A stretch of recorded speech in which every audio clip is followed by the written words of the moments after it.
Assalamualaikum warahmatullahi wabarakatuh. Bismillahirrahmanirrahim. Nahmaduka ya ghafuru ya syakuru. Mashalli wa sallim barik ala sayyidina maulana Muhammadin wa ala alihi wa sahbihi asma'in nama ba'du. Cobalah Quran itu dibaca secara fasih. Kalau ingin baca fasih caranya gimana? Kamu harus belajar balaghah, belajar lisanul Arab, belajar mantek, belajar logika. Nah, kalau logika itu tidak sampai, cari muhalnya. Ini fatwanya Said Robdon Al-Buti, juga fatwanya semua ulama usul fikih. Saya ulang lagi ya, kalau logika kamu nggak paham, cari sisi muhalnya. Saya ulang lagi, cari sisi muhalnya. Misalnya kamu angan-angan tentang Allah nggak dok, sedurungnya Allah itu sopo.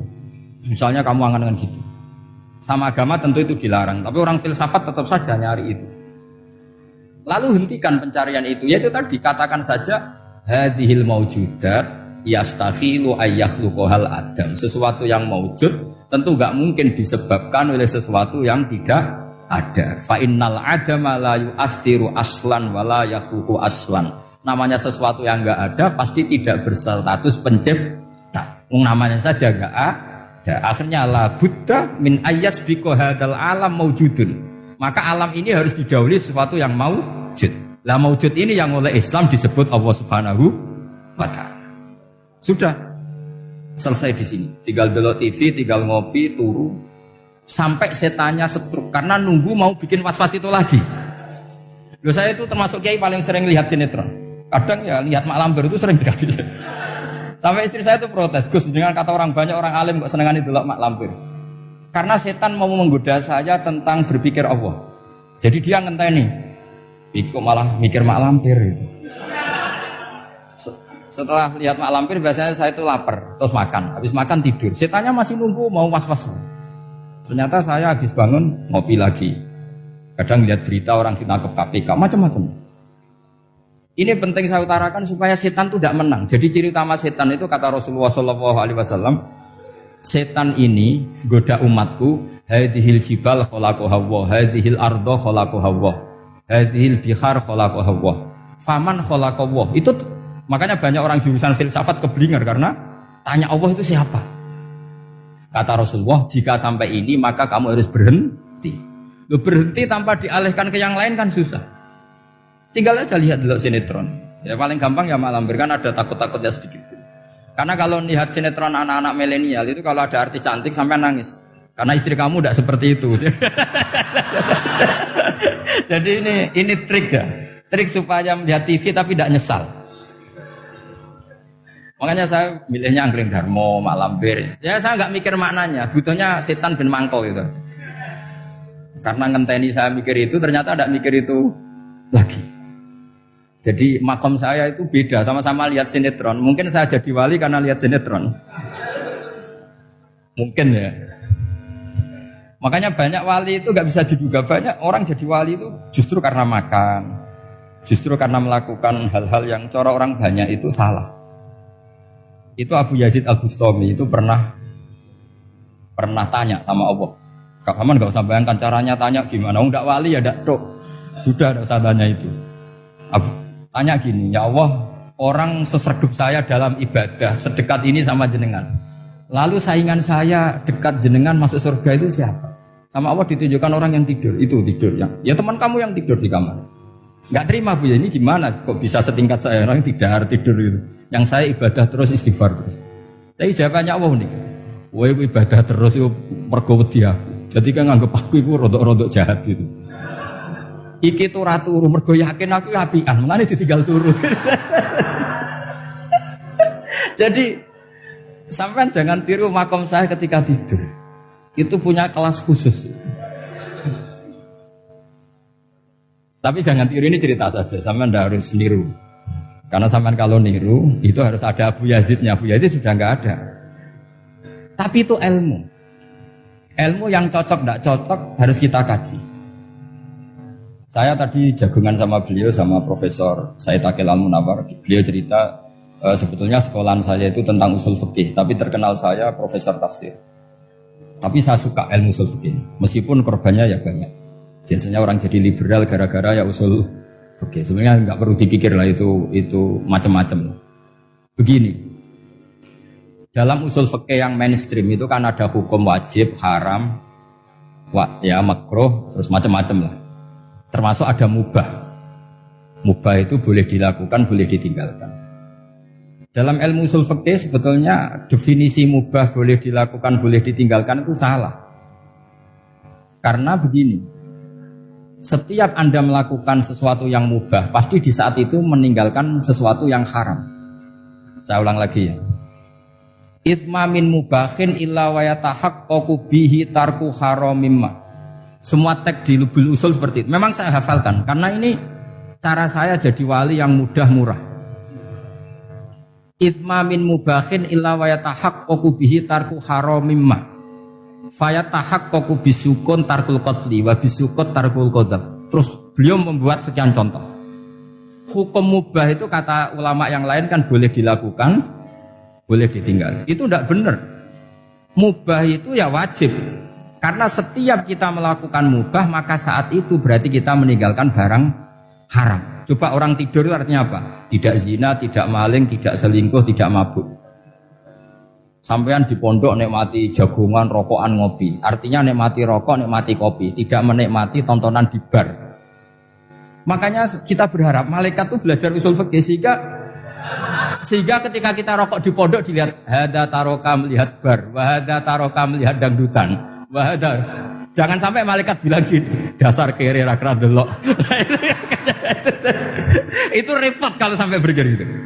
Nah, kalau mubah itu artinya tarkul haram. Tarkul haram itu wajib apa sunat? Wajib kan? Berarti setiap orang melakukan mubah hakikatnya melakukan wajib dan itu artinya dapat pahala. Salah sampean ngajine ra khatam, dadi nglakoni mubah mengira tetap mubah. Maka berbahagialah orang yang ngajinya khatam. Makanya setahu saya kiai-kiai Mbah Mun ya sering guyon. Setahu saya Mbah Mun kalau ketemu Mbah Mun ya guyon terus. Guyonnya ini adalah wa minal qutbi kata Imam Ghazali. Qutbu hadzal al-istilzat bil mubahat. Poros agama ini pada akhirnya adalah nikmati sesuatu yang dibolehkan Allah Subhanahu. Orang tuh kalau fasik mau makan siang aja kalau gak ditemani perempuan cantik gak bisa makan. Mau jalan-jalan kalau gak ditemani perempuan cantik gak bisa jalan-jalan. Kalau kiai-kiai itu enggak. Gujluk-gujlukan wis seneng ira karuan. Dulu terkenalnya Kiai Bisri, Kiai diundang katanya mau ada menteri. Ternyata menterinya ya beliau tidak masak antok di sini. Karena maknanya menteri itu pembantu presiden. Semua kita adalah bantu presiden terlaksananya kedamaian itu. Loh iya kan? Saya berkali-kali ngomong di mana-mana. Apa artinya menteri pertanian kalau kita tidak nanam padi? Mbok pinternya kayak apa tetap nggak ada ketahanan pangan. Sekarang menjadi ketahanan pangan itu rumusnya menteri apa karena petani mau nanam padi? Itu hakikatnya membantu presiden dalam ketahanan pangan.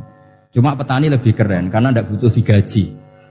Kalau menteri ya keren tapi kurang keren karena masih dapat apa? Gaji. Akeh tunggale lan mikir untuk gaji. Nah petani ndak mikir nggak dapat gaji. Oh itu keren. Selalu rakyat lebih keren dibanding pejabatnya. Memang gitu aturannya begitu. Aturannya begitu. Kamu saja yang kurang syukur. Jadi rakyat tuh gremeng. Enak jadi menteri. Ya sudah itu hak kamu. Tapi saya tidak berpikir seperti itu. Maka saya ulang lagi ya. Kenapa saya ngomong seperti ini? Supaya tadi saya sudah bilang, saya sudah enggak menang dalam suara, harus menang dalam logika. Karena ini audisi, ini audisi. Di kabar Mbah Mus, nanti yang menang siapa enggak tahu. Tadi Pak Mu'ad, sekarang saya, kemarin Gus Zofur enggak tahu saya. Nanti masuk nominasi apa enggak tahu. Begini, kalau artinya fi'lul mubah itu tarkul haram, saya ulang lagi. Kalau fi'lul mubah itu artinya tarkul, maka mubah ini spesial sespesialnya. Sehingga Allah kadang ngendikan sederhana sekali. Wa min ayatihi manamukum bil-laili wan nahar. Termasuk ayatnya Allah adalah kamu ditakdir tidur malam hari maupun siang hari. Kalau kamu enggak malam hari, subuh hari, pagi hari, siang hari. Kenapa dihitung wa min ayatihi? Sekarang kalau ada pakar medis, pakar kesehatan bilang ini kalau kurang istirahat mati, kalau kurang istirahat jantungan. Berarti tidur adalah menghilangkan penyakit jantung. Obat paling mandi dengan orang rutin tidurnya itu masih mandi orang rutin tidur. Kamu beli obat harganya 1 miliar tapi gak pernah tidur 3 hari, tetap taqabbalallahu minna minkum taqabbal ya karim. Maka yang penting itu obatnya apa tidurnya?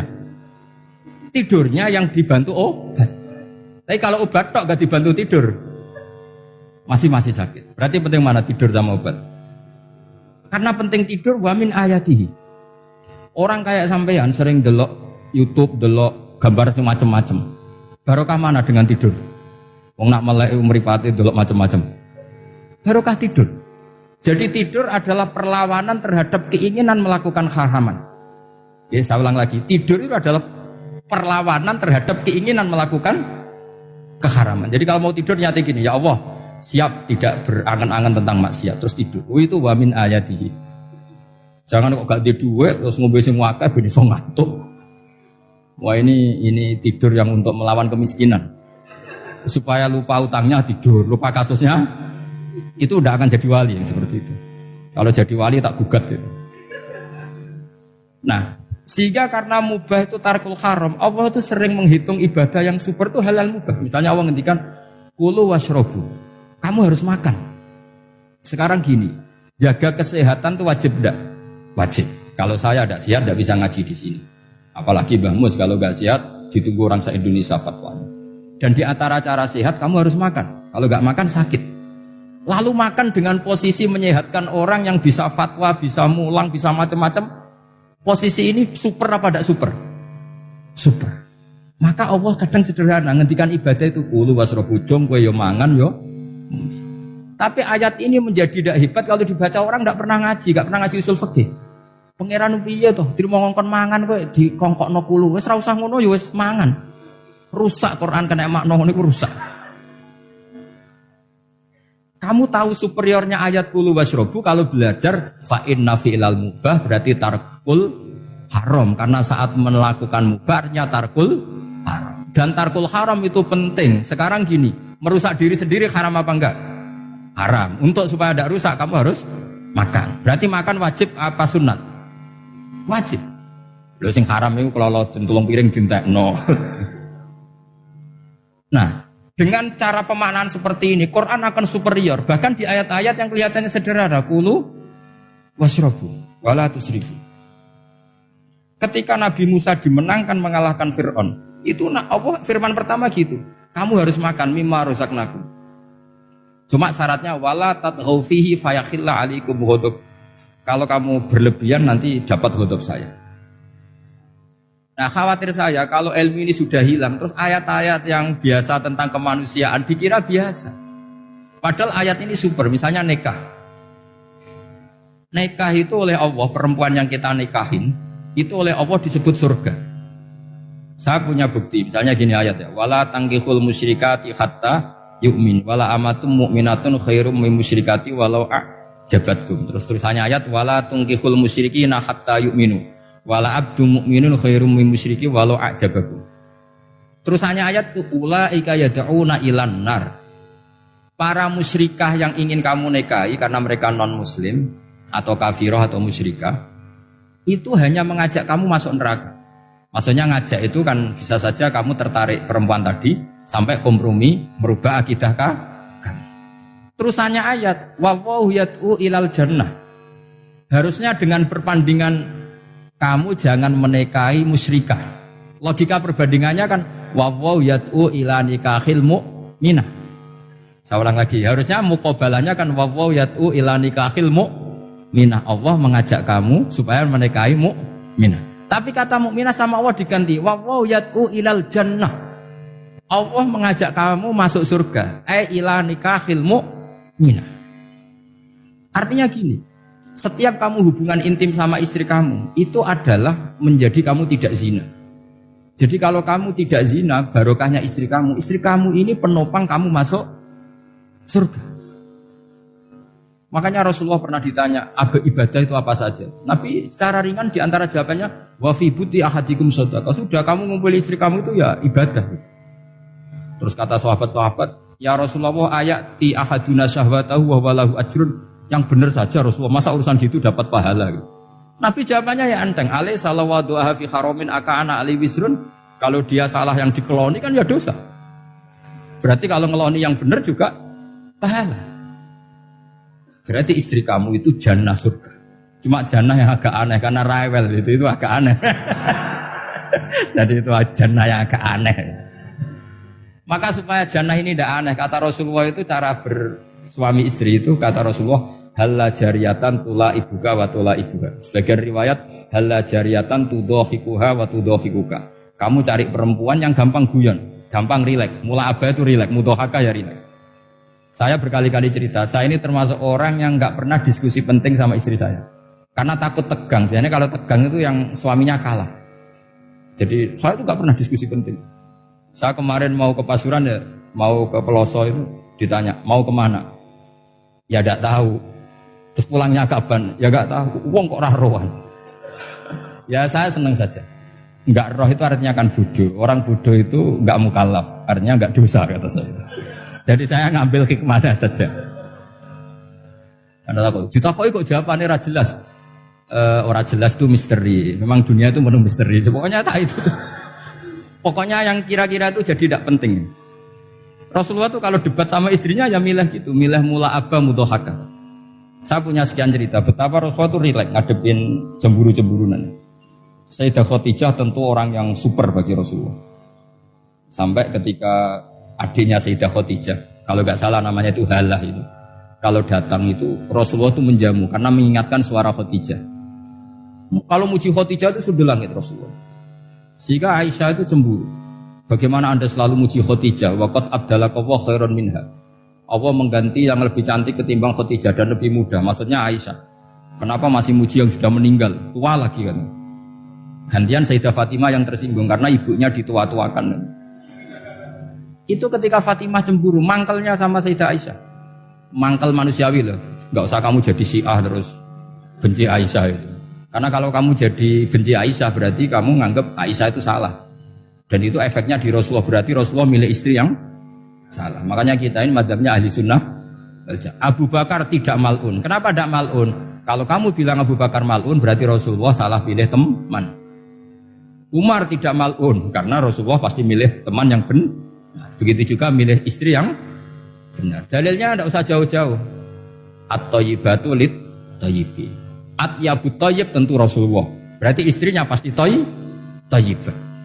Jadi madhab ahli-sunnah adalah madhab sing jelas-jelas min baini farti wa damil labanan khalisan sa'iwal lisan. Jadi kalau kamu cari logika gampang saja. Nabi itu thayyib, bahkan at-yabut thayyib. Padahal kata Allah at-thayyibatu lit-thayyibi. Ya jelas itu. Jadi ini tidak usah dimasukkan hati tentang konfliknya Aisyah dan Fatimah, itu biasa saja.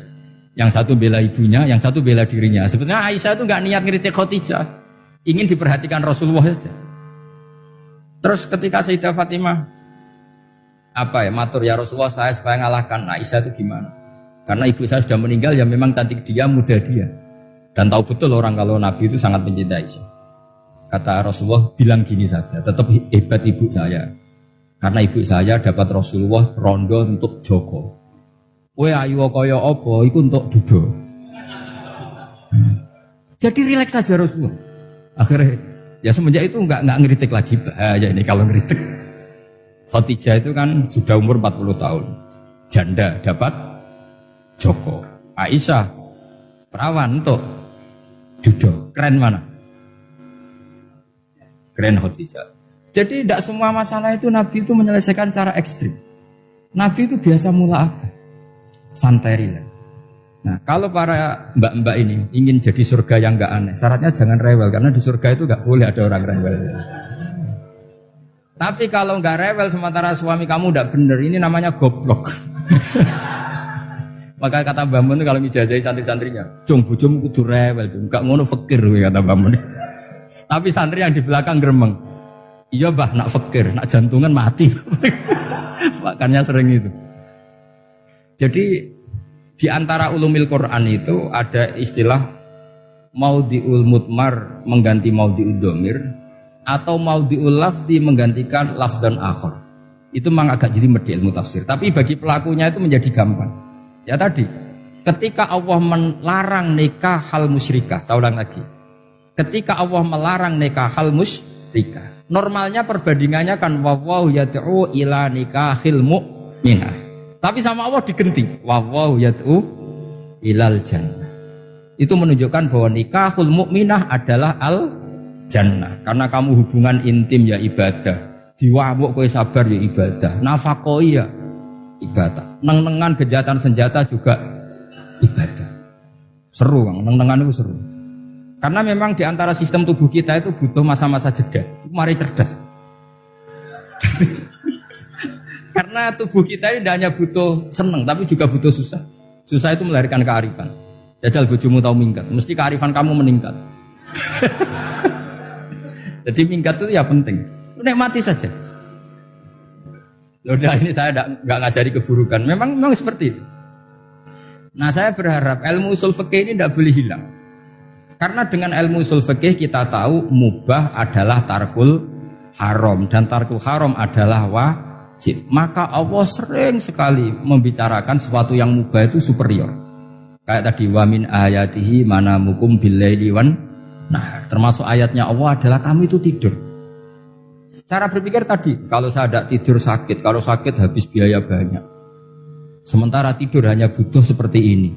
Betapa baiknya Allah dengan tidur bisa menjaga kesehatan yang kalau tidak dijaga berbiaya tinggi. Berarti hadan naumul ibadah. Terus ulama bilang tidur itu ibadah kalau niatnya litaqawi alal ibadah. Tapi nak wae blojo turu lah itu sing masalah. Tapi tentu ilmu itu ada pembanding. Sekarang ketika kamu tidur itu tarkul wajib apa tarkul haram lah itu masalahnya. Seringnya kamu itu tarkul wajib. Wae mulang turu. Wae ngantor wong kerja turu. Lah itu tarkul haram apa tarkul wajib? Tarkul wajib. Kalau tarkul wajib berarti status tidur kamu haram. Sudah pinter ini sudah maju ini sudah maju. Jadi saya belajar usul fikih lagi-lagi karena untuk menjadi mufassir itu harus menguasai balaghah, menguasai usul fikih, menguasai lisanul Arab. Nah, lisanul Arab yang sering saya contohkan berkali-kali. Saya punya kitab namanya Ar-Risalah. Orisinil karangannya Imam Syafi'i. Saya baca beberapa kali khatam. Juga saya beberapa kali bacakan santri. Itu kalau memaknai Quran secara lisanul Arab itu gampang sekali. Gampang sekali. Ketika Imam Syafi'i mengatakan kamu boleh tayamum ketika bepergian dan saat bepergian itu tidak menemukan air. Syaratnya kamu tolabul ma', cari-cari dulu. Ketika ditanya sama ashabus Syafi'i, kenapa harus cari-cari dulu? Jawabannya enteng. Li'anna Allah ta'ala yaqul falam tajidu ma'an wala yuqalu liman lam yatlub lam yajid. Karena Allah ngendikan kemudian kamu tidak menemukan air. Di mana-mana tidak menemukan setelah mencari. Kalau belum mencari namanya tidak tahu. Jadi dari kata falam tajidumaan kemudian kamu tidak menemukan. Tidak menemukan berarti apa? Setelah mencari. Sehingga beliau mensyaratkan dicari-cari dulu, baru berkesimpulan tidak menemukan. Nah setelah tidak menemukan kamu baru boleh tayang. Segampang itu ilmu usul fikih di depan Imam Syafi'i. Ulumul Quran dianalisis dengan usul fikih.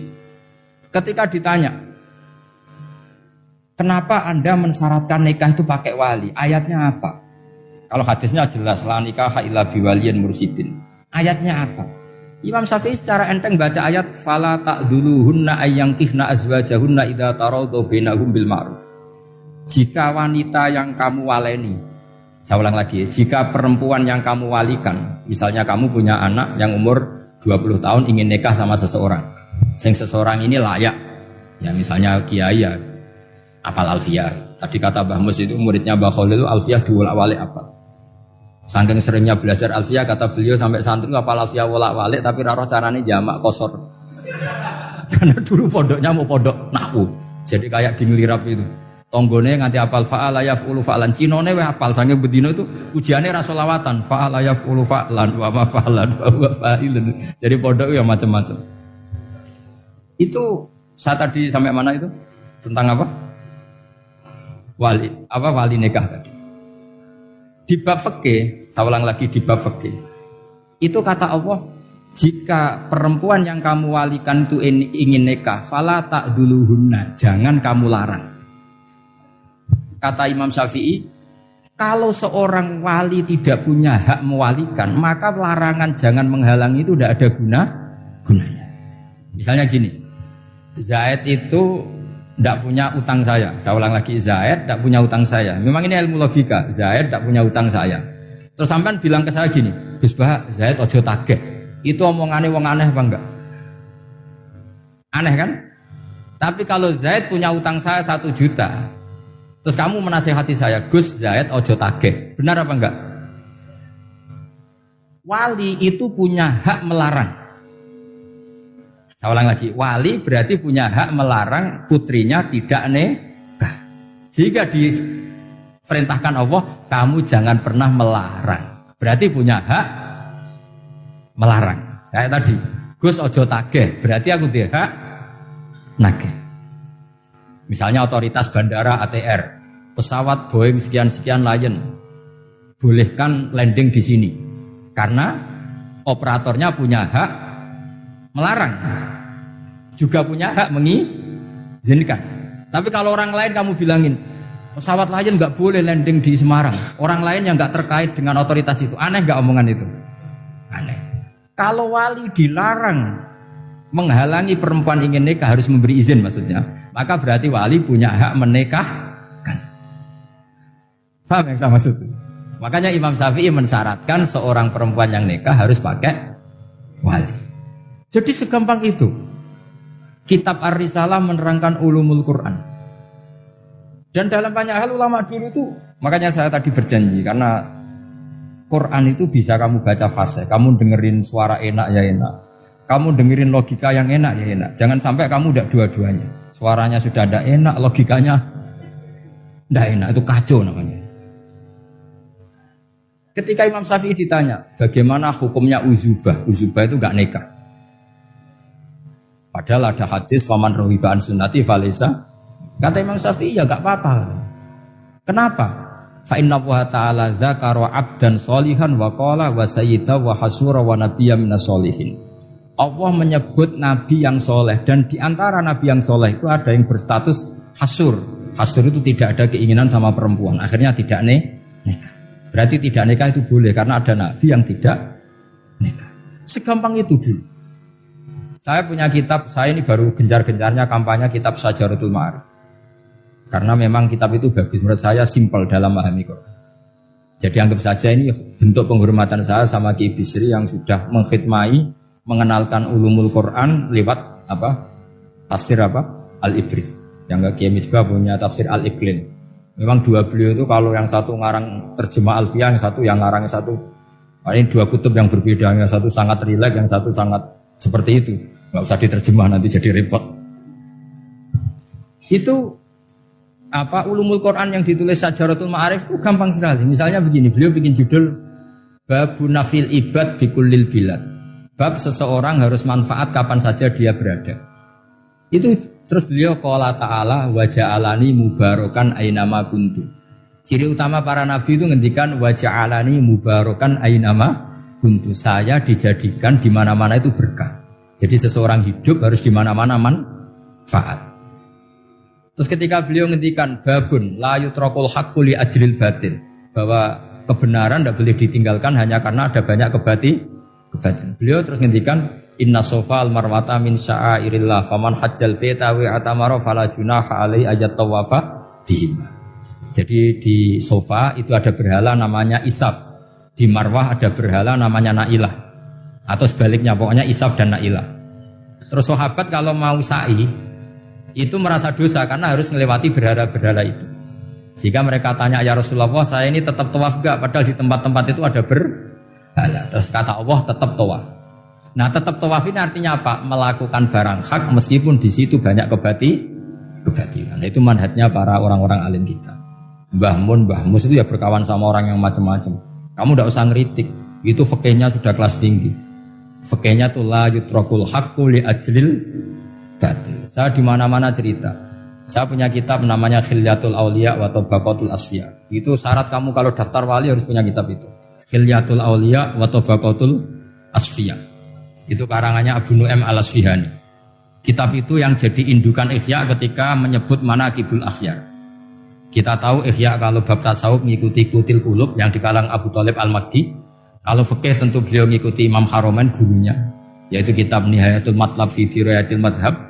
Kalau manaqibul akhyar beliau ngikuti kitab Khilyatul Auliya. Dan ngikuti itu penting kalau dalam tradisi kiai. Enggak boleh seorang kiai kok mikir sendiri. Namanya mustakil. Kalau mustakil itu mubtadi', bikin tatanan baru dalam agama. Justru ulama itu harus niru sebelumnya karena sanad itu harus musalsal. Enggak boleh. Imam Syafi'i bilang haram terus kamu bilang halal. Terus murid kamu bilang makruh. Terus muridnya kamu ya pokoknya khilaful aula, enggak boleh gaya-gayanan gitu. Kalau di kampus plagiat itu dilarang, kalau di pondok itu wajib. Makanya banyak kalau tes itu ngerpek. Karena belajar itu tanpa batas katanya. Lu kok ngerpek? Mboten ya, jadi belajar kapan saja. Jadi mboten ngerpek, mutolaah pas tes.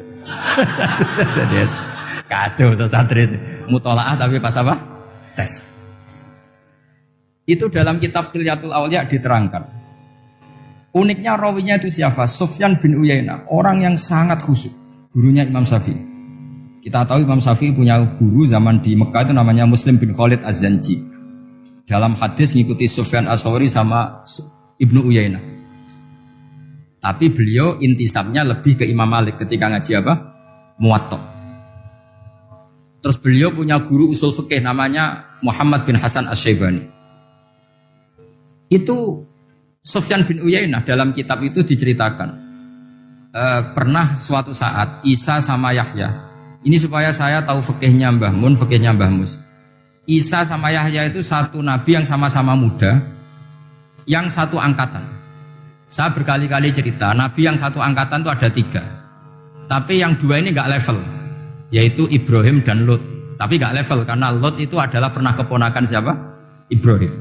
Musa dan Harun, tapi Harun itu gak levelnya Musa karena dia jadi nabi berdasar proposal Nabi Musa. Jadi Nabi Musa itu alsak, agak pelak.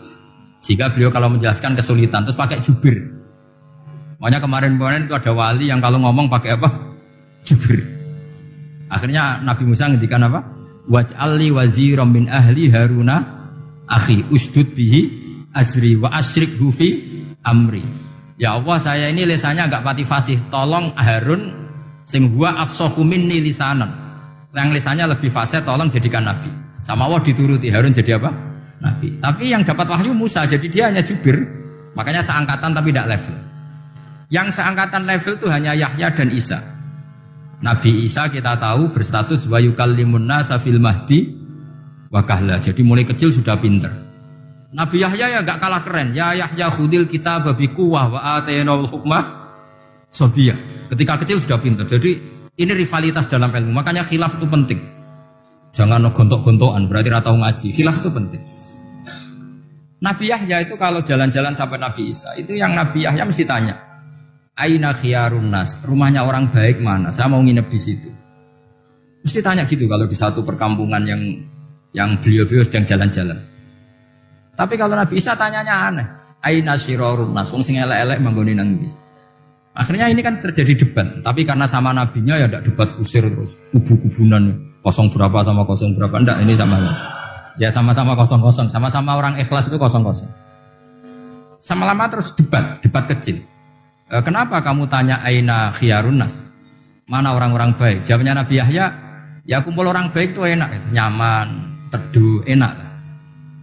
Nah kamu kenapa kau tanya mau nginep di aina syirarun nas? Ana nabiyun, ana tobibun, udawil mardo. Saya ini dokter, Nabi itu dokter. Di mana-mana dokter menyembuhkan yang sakit. Kalau Anda peneliti penyakit, cari daerah yang banyak endemik penyakit apa yang daerah sehat? Daerah yang kena endemik penyakit. Tapi problemnya Anda sendiri berpenyakitan, kalau ke situ tambah nemen. Nah, itu. Ya sama, kalau kamu kira-kira tidak kuat ya jangan kumpul orang yang seperti itu. Kamu tidak kuat kan? Malah katut. Tapi fikih-fikih kiai-kiai kita, guru-guru kita, berteman orang macam-macam tenang saja. Karena mereka kekuatan kesalehannya sudah absolut, sudah kuat sekali. Ya tentu bi'aunillah wa bitaufiqih. Sehingga kamu tidak usah meki para guru-guru kita. Saya pernah didhawuhi Mbah Mun. Ya cung ya aku wis ketemu Megawati. Piye-piye Indonesia kudu damai. Engko nak tukaran yo repot. Jane yo piye aku yo kiai. Artinya beliau harus ketemu karena untuk supaya Indonesia itu damai. Beliau anggap saja makili religius, Bu Mega makili apa? Nasional. Dan Indonesia damai itu kalau ada kerjasama antara kaum nasionalis dan kaum apa? Religius. Jadi yang namanya damai itu penting sekali. Sampai Rasulullah itu pernah berdamai sama orang yang jelas-jelas kafir. Apalagi Indonesia belum sampai seperti itu. Yaitu kita tahu dalam Sulhul Hudaybiyah, Nabi berakad damai sama Suhail bin Amr, padahal kafir. Nah, kalau kamu Qur'annya sudah seperti itu, maka Qur'an itu punya kekuatan yang luar biasa. Ketika Sayyidina Ali konflik sama Sayyidina Muawiyah, itu dirumuskan kita berdamai. Setelah kita berdamai, terus ada pertanyaan begini.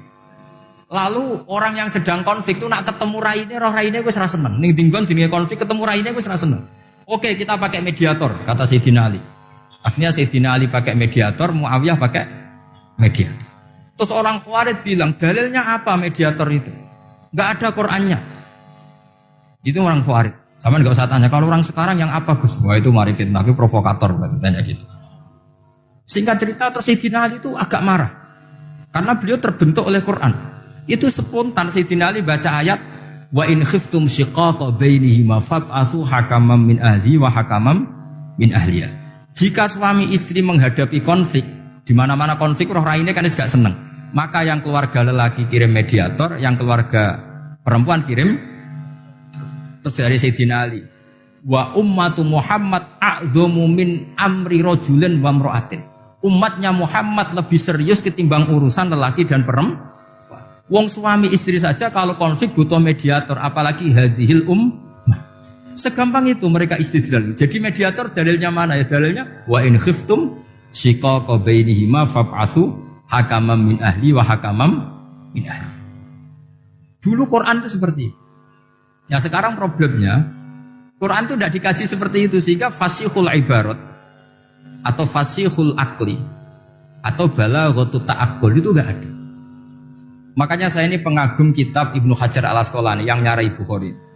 Kata Ibnu Hajar al-Asqalani, termasuk mukjizatnya Quran adalah al-iltizat al-aqli. Akal itu menjadi nyaman. Itu uniknya yang dicontohkan seperti ngaji saya malam ini. Misalnya Allah ngendikan am khuliqu min ghairi syai'in, yang namanya maujudat tentu diciptakan sesuatu yang maujud. Karena akal akan tersiksa ketika dicekoki gini. Hadhil maujudat khalaqahal adam. Tersisa enggak akal kamu sebagai orang waras dicekoki pikiran hadhil maujudat khalaqahal adam. Ini maujudat disebabkan oleh ketiadaan. Mesti kowe ra iso turu. Barang rono kok iso gawe iku piye? Nah ini yang dimaksud dalam ilmu tasawuf ala bi dzikrillah tatmainnul qulub. Jadi cara tenangnya hati itu macam-macam. Nak wong toreko wis wong kon wiridan. Nak kaya kula rada ahli akal wis seneng. Alhamdulillah di pangeran sing wujud. Berarti hadil maujudat khalaqahal maujud. Berhubung maujud ini pencipta berstatus super. Super itu dalam agama disebut wajibul wujud atau musabbibul asbab atau kausa primamboh lah sawuni-uni. Sing penting itu ora hadil maujudat khalaqahal ada. Makanya kata beliau, Nabi itu bukan sekedar jamal suratan, ganteng secara perawakan, secara fisik enggak, tapi juga Nabi punya jamalul akal. Akalnya itu nyaman. Yaitu kita disuruh iman dengan sesuatu yang memang kita nyaman. Seperti kita disuruh iman bahwa alam ini diciptakan oleh Allah, oleh al-mawjud yang super. Kan terus nyaman. Coba kalau kamu diajarin Islam, alam ini yakini yang menciptakan adalah ketiadaan. Oh kamu kuliah sampai profesor sampai dokter pusing, ini ajaran apa? Sesuatu yang tidak ada menyebabkan sesuatu yang ada. Nah, itu namanya termasuk ajaran ini indah karena ada al-iltizat al-akli, kenyamanan apa berpikir karena terusnya. Ya saya kira demikian, ini audisinya selesai. Assalamualaikum warahmatullahi wabarakatuh.